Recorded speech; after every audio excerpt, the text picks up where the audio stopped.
Hi everyone, I'm Raj Kumar, President and Editor-in-Chief of Devex. This week we'll be breaking down the big headlines in global development and bringing in some top experts to help us do it. If you want to follow along with the stories we're talking about, check out Devex.com and subscribe to our daily newsletter, The Newswire. There's a link in the description. Follow us along on Twitter and you can see many of the stories we're talking about today, and we'd love to hear what you think. This is This Week in Global Development. I'm joined by two of my colleagues. I've got Anna Gawel with us. Hey, Anna. Hi, Raj. How are you? Great to hear your voice. Anna is the managing editor here at Devex. And we're also joined by David Ainsworth. Hey, David. Hi, Raj. How are you? I'm great. And David is our business editor. And as always, lots of stories to dive into. Really many we could pick from to start. But why don't we pick sort of a newsy one? We've got a couple of things about big international NGOs that are quite juicy and interesting that we're going to want to dive into. But let's just start with something that's big in the news, and that is mpox. In fact, the WHO just yesterday, Wednesday of this week, declared it a global health emergency.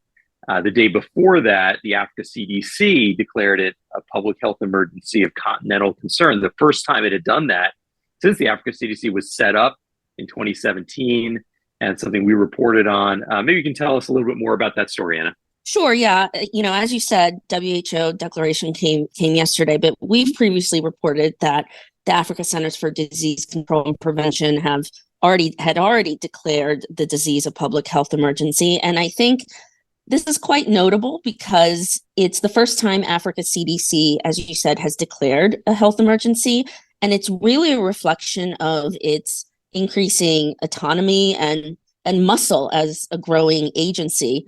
If you recall in our previous reporting, WHO's, I believe it was the regional Africa office, had raised concerns that if Africa CDC was able to declare these types of health emergencies, it could lead to duplicative roles. But obviously, Africa CDC is forging ahead in part, I think, because many countries on the continent feel that working together to contain outbreaks, as opposed to relying on outside powers, is the way to go. That certainly doesn't mean Africa CDC isn't asking for outside help. Its Director General, Dr. Jean Kaseya, said current projections show the continent needs around, I believe, $4 billion for the response. And so far, the African Union has only committed around $10 million. So it's a huge gap. Another huge gap is the fact that Kaseya says the continent will need around 10 million vaccine doses, and currently only a tiny fraction of those are available. And I think, my kind of last point that I'd like to make, this has led to concerns that if the disease spreads, we could see vaccine hoarding by wealthier nations. We could see African nations being punished with travel bans, because this is something we saw quite extensively during COVID-19, especially if you remember South Africa discovered the Omicron variant and was promptly slapped with travel bans. So there's certainly a concern that this could be a repeat of COVID-19 in that sense. And I think that's why Africa CDC is trying to jump out ahead of this crisis, be more proactive, and make its voice heard more loudly, if you will. Yeah, I think there's a couple of big threads to this story. I mean, one is obviously the disease itself, which it's been around for a long time, but it seems to be transforming. It's now being spread more readily between people. And in fact, children are, some of the highest fatality rates are among kids who are getting this from like skin to skin contact with their parents. And, it's actually kind of frightening in that sense. Like this is there's a reason why the Africa CDC and now the WHO has declared it a public health emergency. And it's something that everybody needs to pay attention to and kind of get ahead of, which is why they're doing it. I think the other interesting thread, particularly for people in the global health world, is this was potentially going to be an opportunity to answer the question at the heart of a big debate, which is whether the Africa CDC should even have the power to declare a public health emergency like this. People were debating whether is this beneficial, that Africa CDC can do this, should the WHO just play this role? And here we see a case where Africa CDC declared it, and the next day WHO did too. So it's going to be very hard to tell, well, what was the impact of Africa CDC declaring this an emergency on its own? Had WHO not done it, maybe they had waited a month or 2 months or something, we might have seen whether an Africa CDC declaration was able to generate the kind of continental resources from African governments and make a case to global governments to invest, or as you're saying, Anna, maybe it would backfire, as some people speculated, and you'd end up with countries saying, wait a second, there's a problem in Africa, not here in North America or Europe. Let's close our borders, slow down travel, slow down trade, not send vaccines, et cetera. So the debate, I think, continues because, both agencies have declared this essentially at the same time. We can't really see what the effect of Africa CDC's declaration was. And so I think that debate is going to continue in global health world. I don't know, Dave, if you have any impressions of the story. I guess I wonder, this is not an area that I'm an expert, so I'm coming at it as a little bit of an outsider, but I do look at it and I wonder who WHO would have done if Africa CDC hadn't forced their hand. This looks like a situation where you had two agencies, they had different approaches, and one kind of forced the hand of the other one, and they were then left with the choice of looking like they were in the middle of an argument, in the middle of a crisis, or being forced to act in lockstep. And I think it's an interesting flex of the muscles by Africa CDC to kind of essentially say, well, we're going to do it. We don't care what you're going to do. And you can get in line or look like you're out of touch. It is interesting that if you look at the general news, they've kind of largely led on the fact that the WHO has announced an emergency, presumably because the wider population has no idea who Africa CDC is. And it certainly kind of generated high-level headlines right across America and Europe in a way that Africa CDC doing it just would not have done. So interesting political struggle there. And I'm not close enough to quite understand what that means, but it certainly looks like the two organizations are going to have to learn how to work together a little bit better in the future. Yeah, I think it's a fair point, right? Because it certainly puts WHO in the hot seat if they don't declare a public health emergency, and Africa CDC does, and then maybe the disease ends up, becoming more of a global threat. Right now it's largely in the DRC, but it is a concern across Africa, no doubt, and could become global again due to the fact that it's now spreading more in cities. It's now spreading more with children. It seems to have expanded its potential threat, and that's why the world now, with these two agencies raising the alarm, needs to pay a lot of attention. One hopes this doesn't turn into a bigger and evolving story, but it might well, and it's obviously something that our global health correspondents are going to stay on top of. Are you interested in the intersection of business and social impact? Do you want to know how corporate sustainability, ESG, impact investing, and more can contribute to development finance? My name is Adva Saldinger. I'm a senior reporter at Devex, and I've been reporting on these issues for nearly a decade. I'm the author of Devex Invested, our free weekly newsletter dedicated to development finance. Every Tuesday, we explore how companies, investors, and market mechanisms are reshaping the world of development finance. Visit devex.com/newsletters and join us on Tuesdays. Maybe we shift gears a little bit to some of the other stories that we've got this week. One is around a major international NGO laying off workers, which is, frankly, nowadays a much more common story. This seems to be happening everywhere. But maybe, Dave, you want to take us into this a little bit? Yeah, so this story, this week we've seen the International Rescue Committee saying that it's going to lay off around about 1/10 of its staff. And as you say, it's far from the only organisation doing that. We saw the Red Cross doing it towards the end of last year. We've seen Save the Children, kind of rumours of hundreds of redundancies there. I think CARE and Mercy Corps fall in that category too, right? It seems like just about everybody of the large international NGOs have some level of layoffs. Maybe it's not widespread, but at least some level. Yeah, and I think there's a number of interesting things to kind of pick into here. One is that in all cases, there seems to have been pushback from staff against central management, saying they don't know what they're doing. This is a shambolic process. We don't understand why they've decided to take these decisions. And it's hard to know whether that's because, in general, there is a lack of kind of high-level leadership in the humanitarian sector, or whether it's just extremely difficult to run a humanitarian organization with all of these moving parts, or just that whenever there are layoffs, staff are always naturally going to be upset, and it's going to be easy to find some people who are unhappy and are going to complain. And as a journalist, obviously, you're interested in hearing those voices.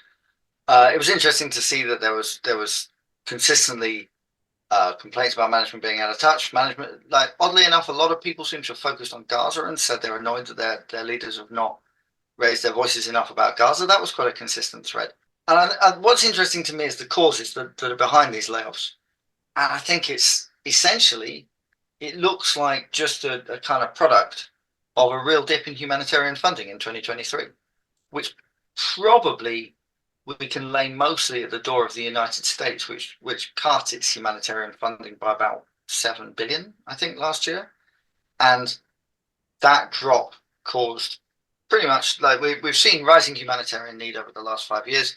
The number of displaced people has doubled in 5 years. The number of the amount of money that UN OCHA says is needed to fund major health emergencies, Ukraine, Gaza, and then we're seeing half a dozen other emergencies, multi-billion-dollar emergencies. And it said the amount of money that it needs to fund all of those has increased to over $50 billion now. And for a while, funding kept pace with this. But then last year, the US Congress kind of hit gridlock, didn't want to fund anything.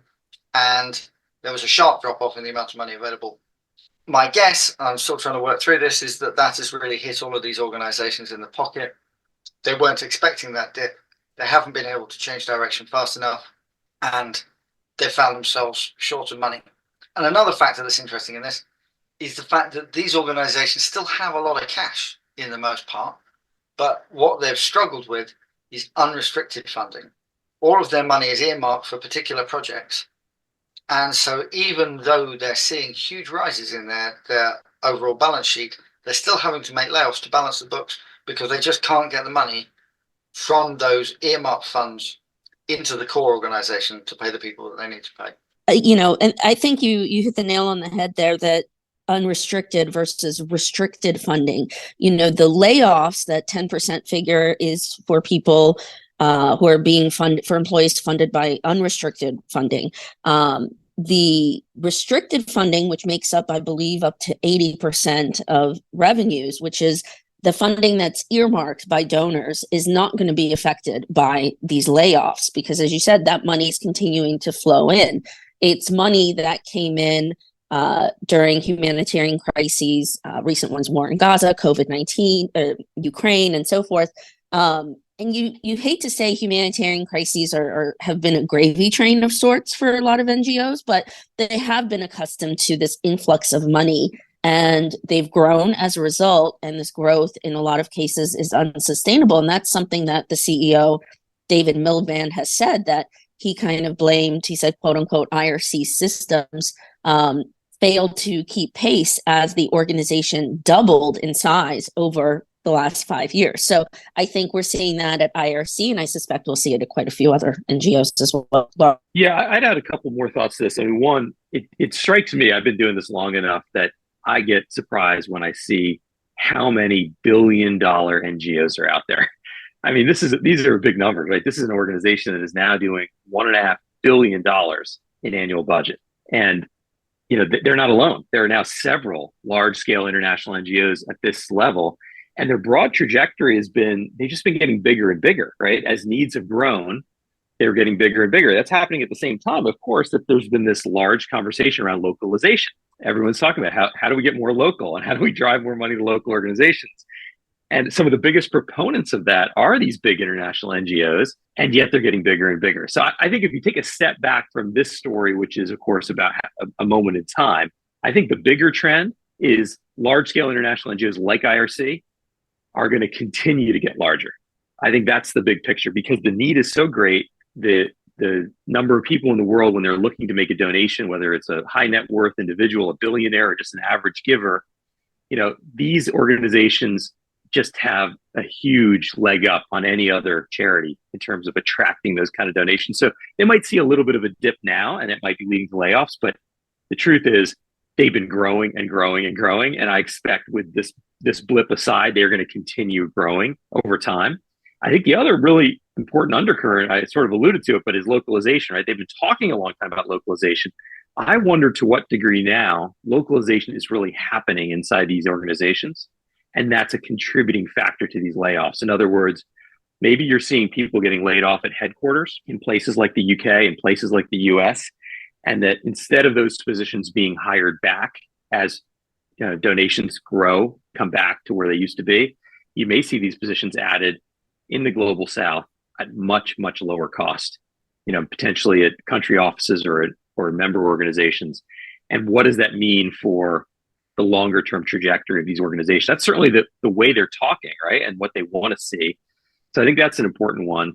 And then I'll just underscore something you said, Dave, which is it's a little bit hard to pick out from our story and from my conversations with people at these NGOs, how much of the disquiet is really about layoffs, which nobody likes layoffs, let's be honest, or is it about things like Gaza and a real distinction between the views of the staff working in these organizations and what they've seen their leadership do and say, and whether that's playing out. This is becoming kind of an opportunity to voice their concern about mismanagement, when really there's just a strong difference of opinion about how these organizations have messaged on that really important crisis. And I think too, the other aspect of this is that there was a big splashy story of, David Miliband's pay. And obviously when you're talking about layoffs and your CEO and president is making, I believe it's somewhere north of 1.25 million dollars, that breeds a lot of resentment. And I think it's interesting, David, maybe you can talk a bit more about that, but we had an analysis of CEO pay at the 50 largest US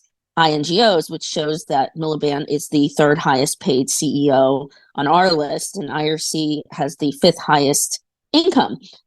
So, on the surface, I can see where that would breed a lot of frustration. But on the flip side, like you said, Raj, under his leadership, the organization has doubled in 5 years.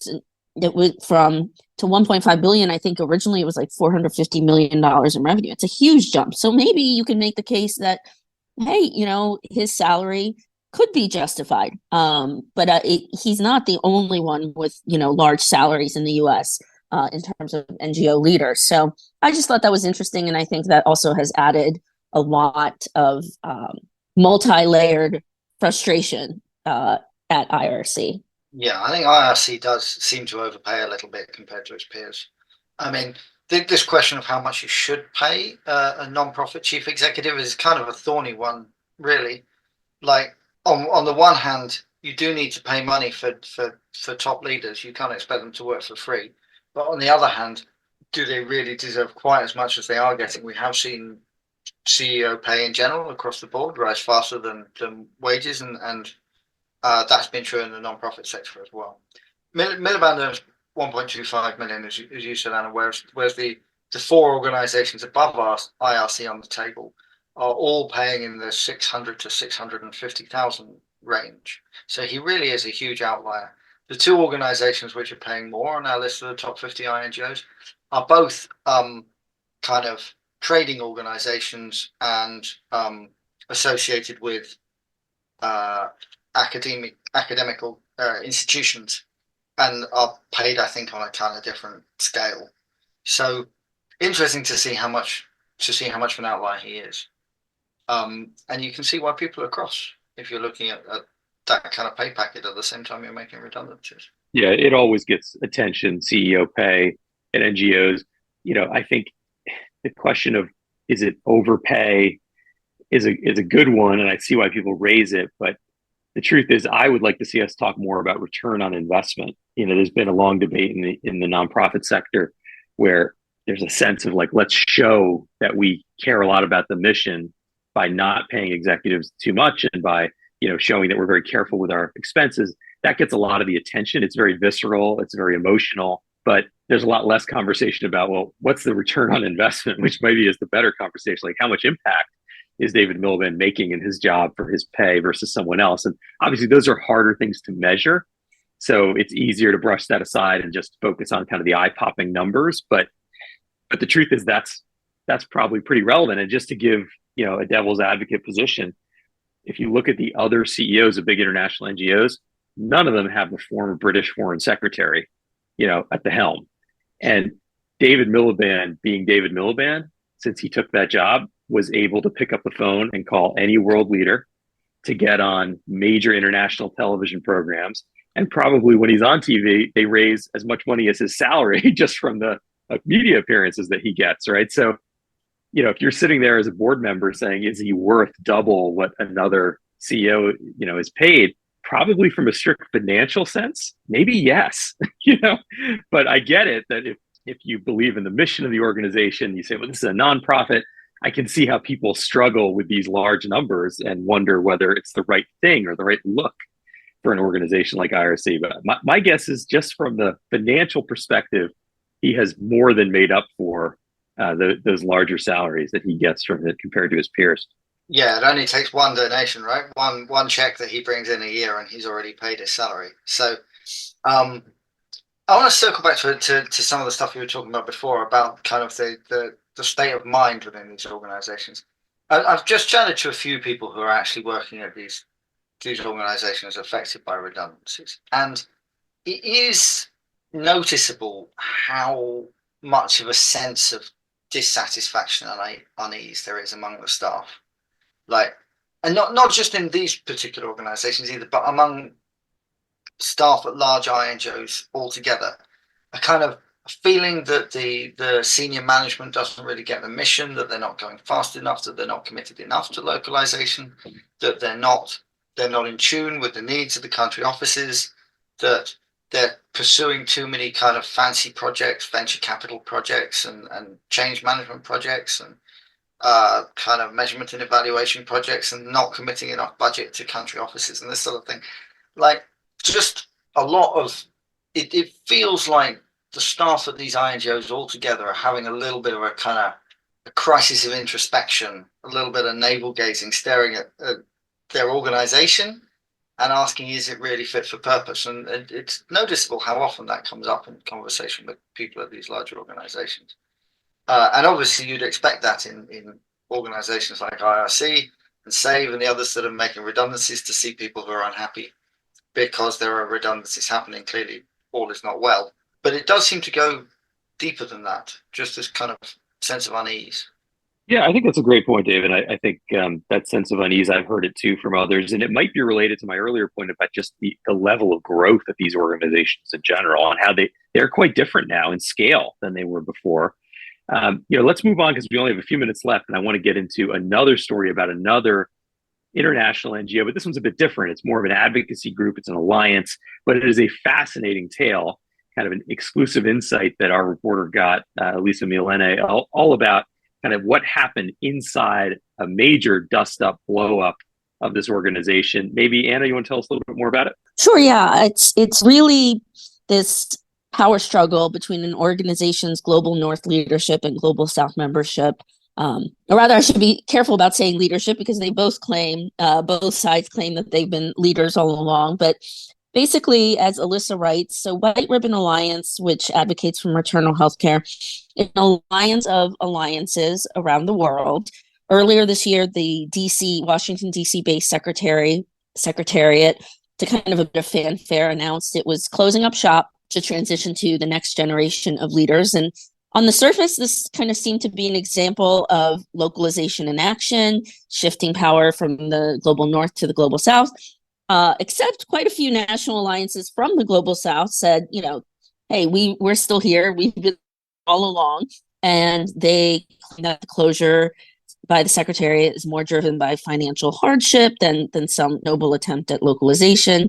And they're especially upset over the Secretariat's decision to release White Ribbon's resources, such as data, documents, to the public for anyone to use and access, because these alliances say those resources belong exclusively to them. So now you have 11 national alliances. They form their own organization, calling it a version of White Ribbon. You still have they've got their own website, their own X handle, and you've still got the old White Ribbon Alliance, which remains in existence. So it's quite a bit of a mess. I really encourage readers to check out Alyssa's story because it details the breakdown of this organization with lessons that resonate for other organizations. Yeah, Dave, what did you think about this piece? This was a really hard one to get to the bottom of, really. We talked to a lot of people, Alyssa and myself, in the process of kind of putting this piece together.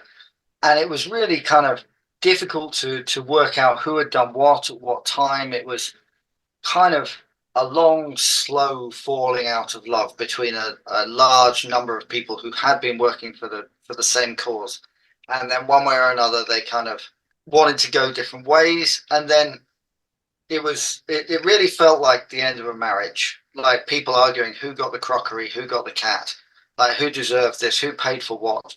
And nobody could really agree. Nobody could really remember who had said what at the start of the arrangement. No one had written anything down. And it was a very difficult kind of battle between all of these individuals who all said that this was their project, they owned it, and that they were the people who should be leading it and making decisions.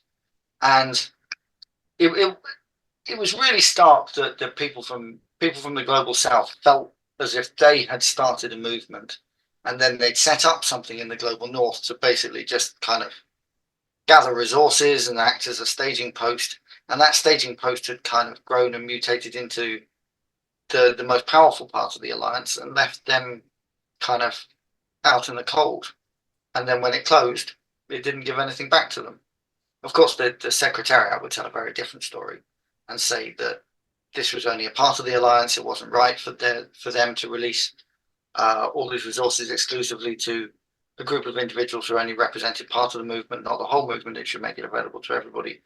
Very difficult to tell exactly what had happened when, and how this had gone wrong. At a minimum, to me, it seems like something that was very poorly handled by the Global Secretariat in Washington, D.C.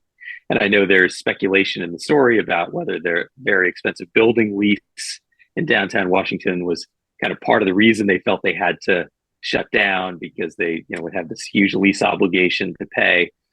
And then, of course, the Global Secretariat says, no, that's not the reason. There are many other things going on, but finances weren't the core reason, that they were trying to shift power and devolve power in the organization. But at a minimum, it seems really poorly handled when you have, looks like the vast majority of the member alliances, right, led by these two co-chairs, I guess now, one from India and one from Kenya, saying, hey, we're ready to keep this thing going. And they have to set up a different website address and a different Twitter handle. And, you would have thought like the Global Secretariat could have at least said, hey, we're closing down, but we're transferring over our brand name and our website and our users, et cetera, and could have done it in this sort of, more collaborative way. And so, as you say, it does feel like there was real acrimony under the surface. And, there's more to the story in a way. It's more personal. And one of the lessons I draw from it, beyond this specific instance, is just there's a lot of happy talk about localization. It just sounds so nice and easy. Oh, we're going to localize. And you get people in the global north and big international NGOs and small ones to talk about this as like it's an easy thing to do. We should just do it. Why don't we do it? And then you read a story like this and you say, well, you know what? It isn't. And that's part of the reason we don't just do it. It is actually hard, right? You're talking about losing real control, which sometimes means losing jobs, losing paychecks, right? Losing authority. It's truly giving over leadership, saying like, I will not make this decision, someone else will. That is not an easy thing to do. And I think it's often painted as easy. And this story, if it does anything besides highlighting a really fascinating specific case, I think is maybe underlying that point of why localization is just so tough. For sure. I mean, people really struggle with the idea of handing over power and handing over the control of something that they created or something that they feel they own. They really want to control the future direction of it. And whenever you give something over to somebody else, they always want to do it differently from you. They always want to go in a different direction. They always have their own vision. And usually, if you're the person handing over that power, handing over that thing, whatever it is, you look at their vision and you say, that's not as good as my vision, is it? It's not, they haven't got it quite right. They don't know what they're doing. They should have done it like this. And that, I think that fear and that reluctance holds a lot of people back from really, truly passing on power to other organizations. They just can't bring themselves to give something over. And in this particular case, I think there was a lot of water under the bridge here. They'd been arguing for a long time. People had had a different vision for this organization for for a very long time. I think the other lesson that strikes me about this actually is when you are getting together and forming something, for goodness sake, write down who owns what. If you're putting together a board or a joint alliance or whatever, and you say, hey, we're all going to work together. We don't need to do this. We're all friends. Yeah, you're all friends today. What if you're not friends in 5 years' time? Like, what if you have a different vision in a couple of years' time? That's fine. You can go your separate ways. But then you find yourself, it's like Harry met Sally. You find yourself spending $1,000 in legal bills over this dish from a legal firm of Watson. That's mine. This is yours. And that's kind of what seems to have happened here to a great extent. I can't beat the Harry meets Sally reference. But it's true, who wants to lose control? Who wants to lose power? Who wants to lose their job? Who wants to lose a paycheck? This is an ongoing theme in localization. And just like we saw in this particular organization, I think this is going to be visible in a lot of organizations. I think it holds a lot of lessons in the reality of localization. Absolutely. And listen, whatever my opinion, the fact is that, as with all of our stories like this at Devex, this is a really well-reported piece that shows you both perspectives. So the best thing to do is read it. It is not a boring read, let me tell you, and you'll get through this piece and you'll have a sense for how the two sides see, why they landed where they landed. And I think it's just a great piece of journalism that we're really proud to publish here at Devex. We have so much more that I could tell you about, but we've run out of time, as we often do on this show. So if you want to stay on top of all the headlines, of course, subscribe to Devex Newswire, our daily newsletter. It's now read by more than 200,000 development professionals all around the world. It really is a must read if you work in the development or the health, the humanitarian space. So take a look at that and join us again next week for This Week in Global Development. Thanks, Anna. Thanks, Dave. Thanks, Raj. Thanks, Dave. Thanks, Ron. Thanks, guys. Pleasure as always. This has been This Week in Global Development. If you enjoyed this episode, don't forget to subscribe using the link in the description. To get even more coverage and analysis on the most pressing development issues of the day, become a Devex Pro member by going to devex.com/membership and signing up. Thank you for listening, and see you next week.